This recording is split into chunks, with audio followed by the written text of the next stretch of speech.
सभी टीचर्स को नमस्कार। आज हम दीक्षा टीपीडी इंटरमीडिएट कोर्स 3 के भाग 6 आकलन स्वतंत्र लेखन को प्रोत्साहन के उत्तर जानेंगे। तो फ्रेंड्स देखिए, मैं भी यह इंटरमीडिएट कोर्स अभी वर्तमान में कर रहा हूँ, तो मैं इस भाग 6 पर पहुँच चुका हूँ। तो मैंने बहुत ध्यान से पूरे कोर्स को किया है। अब देखिए मैं इसका आंसर कर रहा हूँ, आप लोग भी इस पर देखिए कैसे मैं इसका आंसर कर रहा हूँ, जिससे आप भी बहुत आसानी से कुछ मदद ले सकते हैं। तो क्वेश्चन 1 है फ्रेंड्स, सुमन ने अपनी कक्षा 1 में बच्चों को लिखना सीखने को लेकर काफ़ी उत्साहित पाया। आपके हिसाब से बच्चों में लिखना सीखने को लेकर इतना उत्साह क्यों होगा? दिए गए विकल्पों में से सबसे सटीक विकल्प चुनें। तो फ्रेंड्स इसमें हम एक ही विकल्प चुन सकते हैं। तो विकल्प मेरा है अपने भावों, योजनाओं, विचारों को व्यक्त करने के लिए, दूसरे बच्चों से संवाद करने के लिए, बिना याद करे सीखी हुई बातों को लिखने के लिए, अपनी अध्यापिका से संवाद बढ़ाने के लिए। तो फ्रेंड्स अभी पीछे हम कोर्स किए थे तो हम इसमें देख रहे थे, तो मेरे हिसाब से अपने भावों, योजनाओं और विचारों को व्यक्त करने के लिए ये आंसर सही होना चाहिए। मैं टिक कर दिया, मैं इसे सबमिट करता हूँ। फ्रेंड्स देखिए ये मेरा बिल्कुल सही है। अब हम जारी रखें, आगे प्रश्न पर बढ़ते हैं। प्रश्न 2 है, इसमें कोई दो राय नहीं है कि प्राथमिक भाषा शिक्षण में लिखना एक बहुत ही अहम कौशल है। आपके हिसाब से ऐसा क्यों है? दिए गए विकल्पों में से कोई एक चुनिए। तो फ्रेंड्स हम एक ही विकल्प चुन सकते हैं। मेरा विकल्प है सीखी हुई जानकारी को लिख पाना, अपने भावों, विचारों और योजनाओं को व्यक्त कर पाना, अन्य विषयों में लिख पाना जैसे गणित, विज्ञान आदि, परीक्षा में पूछे गए प्रश्नों के लिख पाना, पाठचर्या और एनसीएफ लिखने के कौशल को अहम मानते हैं। तो फ्रेंड्स मेरे हिसाब से अपने भावों, विचारों और योजनाओं को व्यक्त करना दूसरा नंबर सही होना चाहिए। फ्रेंड्स देखिए बिल्कुल सही है। तो फ्रेंड्स मैं आप लोगों को ये सलाह देना चाहूँगा कि मैं पूरे प्रश्न को पढ़ रहा हूँ, आप भी ध्यान से पढ़िए, सभी विकल्पों पर ध्यान दीजिए, जिससे कि आने वाले जो एग्ज़ाम्स होते हैं, कोई हम लोग का जो कुछ दिन पहले मिड लाइन वो लिया गया था असेसमेंट, फिर से हो सकता है कि लेना ही है और देना ही पड़ेगा हम लोगों को। तो मैं कहूँगा फ्रेंड्स कि आप पूरे कोर्स को ध्यान से करिए। मैं ऐसा नहीं है कि इसका कोई आंसर शीट कहीं जारी किया गया है, लेकिन देखिए मैं कोर्स को ध्यान से पढ़ा हूँ, इसलिए मैं इसका आंसर कर पा रहा हूँ। तो फ्रेंड्स जब भी मैं क्वेश्चन पढ़ूँ, पूरे विकल्पों को पढ़ूँ, तो आप भी ध्यान से इसको देखिए, ताकि आपको आगे आने वाले एग्ज़ाम्स तो नहीं फ्रेंड्स, लेकिन हाँ आने वाले जो हम लोग का टेस्ट लिया जाता है उसमें हम लोग सही कर पाएँ। ठीक है फ्रेंड्स, तो मैं आगे का बढ़ता हूँ क्वेश्चन नंबर 3 की ओर। अपनी कक्षा में बच्चों को चित्रकारी करते हुए एकता जी ने यह समझा कि चित्रकारी लिखना सीखने के लिए एक महत्वपूर्ण चरण है। चित्रकारी लिखना सीखने के लिए जरूरी क्यों है? दिए गए विकल्पों से सबसे उचित विकल्पों का चुनाव करें। आप एक से अधिक विकल्प चुन सकते हैं। पहला है चित्रकारी करने से बच्चों के मोटर कौशल विकसित होते हैं। दूसरा है चित्रकारी बच्चों के लिए अपने भावों और विचारों को व्यक्त करने का अहम तरीका है। तीसरा, ताकि बच्चे समझ पाएँ कि बिंदुओं और लकीरों से खुद को व्यक्त कर सकते हैं। तो हमको लगता है फ्रेंड्स ये तीनों सही है।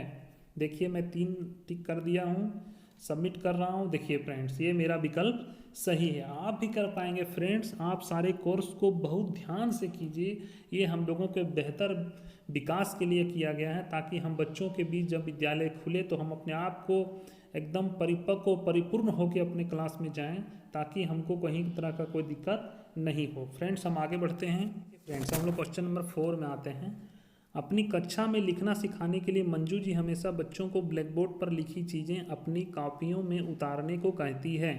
इस तरह बच्चों को लिखना सिखाने से बच्चों के लिखने के कौशल पर क्या असर होगा? दिए गए विकल्पों में सबसे सटीक जवाब चुनिए। आप एक से अधिक विकल्प चुन सकते हैं। पहला विकल्प है बच्चे बिना समझे हर चीज़ की सिर्फ नकल उतारेंगे। दूसरा है बच्चे लिखने को सिर्फ एक और काम की तरह देखने लगेंगे। तीसरा, बच्चे ऐसे ही सही और स्पष्ट लिखना सीख पाएंगे। चौथा, बच्चे बिना सोचे बड़ों की बातों को ही लिखना सही मानेंगे। तो फ्रेंड्स 1, 2 और 4 हमको सही लग रहा है, मैं इसे सबमिट कर रहा हूँ। देखिए बिल्कुल सही है। हम आगे बढ़ते हैं friends. Question number 5, Rakesh ji ने अपनी कक्षा में बच्चों से डायलॉग, जनरल संवाद पत्रिका बनवाई। आपके हिसाब से राकेश जी की कक्षा में संवाद पत्रिका बनवाने से क्या फ़ायदा हुआ होगा? बच्चे लिखित अभिव्यक्ति को ज़्यादा महत्व देंगे, ये भी सही लग रहा है। वह खुलकर अपनी बात लिख पाएंगे, ये तो बिल्कुल सही है। अपने काम पर मिली आलोचना को खुलकर अपना पाएंगे, ये भी ठीक है। और लास्ट है, वह ज़्यादा लिखेंगे। ज़्यादा लिखना बेहतर लिखने के लिए ज़रूरी है, इसको भी हम टिक कर देते हैं। देखते हैं फ्रेंड, सबमिट करते हैं। देखिए ये एकदम बिल्कुल सही है। अब आते हैं क्वेश्चन नंबर 6। हम अपनी कक्षाओं में स्वीकृत माहौल कैसे बना सकते हैं जिसमें बच्चे निडर और सुरक्षित महसूस करें? आप एक ही विकल्प चुन सकते हैं। अच्छा ठीक है। कक्षा में सभी मतभेदों को छिपाते हुए नाटक करें कि सब समान है। ठीक। अंतर को स्वीकारें और अपनी बातें साझा करने को प्रोत्साहन दें। बच्चे बिना ऐसे माहौल के भी सीख लेते हैं, इसकी ज़रूरत नहीं है। तो फ्रेंड्स हमको ज़्यादा क्वेश्चन ये ऑप्शन 2 लग रहा है, इसको हम सबमिट करते हैं। सही है। अब हम आगे बढ़ते हैं फ्रेंड्स, नंबर 7 देखेंगे। स्वतंत्र लेखन के लिए कक्षा में बार बार बच्चों को जांचने और उन्हें अंक देने से क्या नुकसान हो सकता है? आप एक ही विकल्प चुन सकते हैं। कुछ नहीं, ऐसे ही बच्चे बेहतर लिखना सीख पाएंगे। बच्चे खुद से लिखने में शामिल रिस्क को लेने से डरेंगे। कुछ नहीं, कक्षा परीक्षा हमारी प्रणाली को चलाने के लिए जरूरी है। ऑप्शन नंबर 2 फ्रेंड्स हमको लगता है सही। सबमिट, बिल्कुल सही। अब आगे बढ़िए। 8 आ गया।